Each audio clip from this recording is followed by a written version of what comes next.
care for the environment in any way, then this video is going to be a life changing for you. In fact, it will be death changing for you. Let's start from turning our bodies into actual trees. Sounds very poetic, but it's actual option. This is Capsula Mundi. Instead of the caffeine, bodies can be replaced inside the egg-shaped capsule that easily breaks down because it's biodegradable. Then tree is attached to the shell of it on top of you so that your remains become a fertilizer to the tree. Wow, it's just like giving life to something after you die.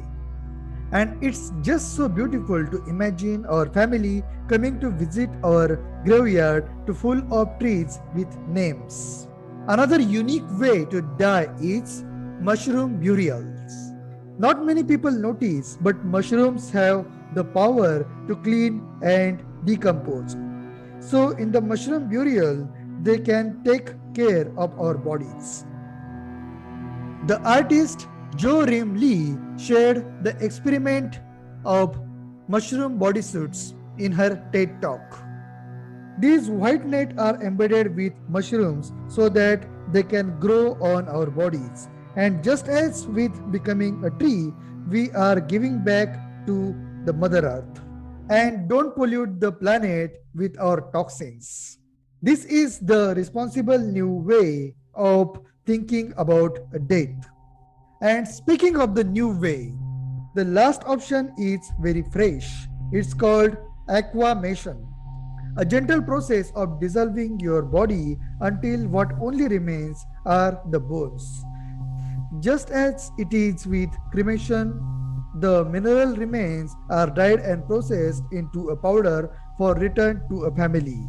And it's all easy on the environment compared to the process of burning.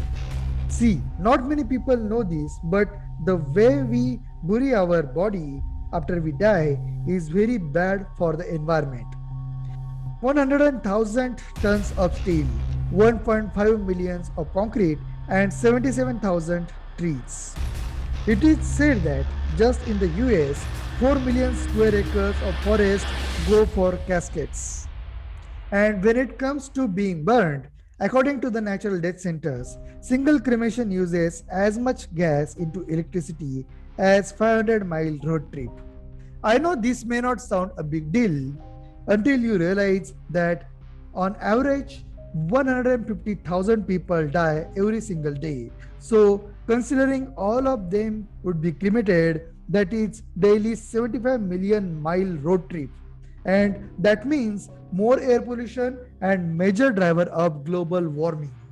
I know that speaking about death is never comfortable, and that's why for many years we are following the same traditions that people follow for hundreds of years. But as we progress and learn about our negative impact on the environment, we should overcome the discomfort and talk about better ways to die too. Whether it's becoming a tree, being cleaned by mushrooms, or being dissolved into water. All these ways have one thing in common. They all allow us to become one with earth in peace. And that's without a doubt is the best way to go.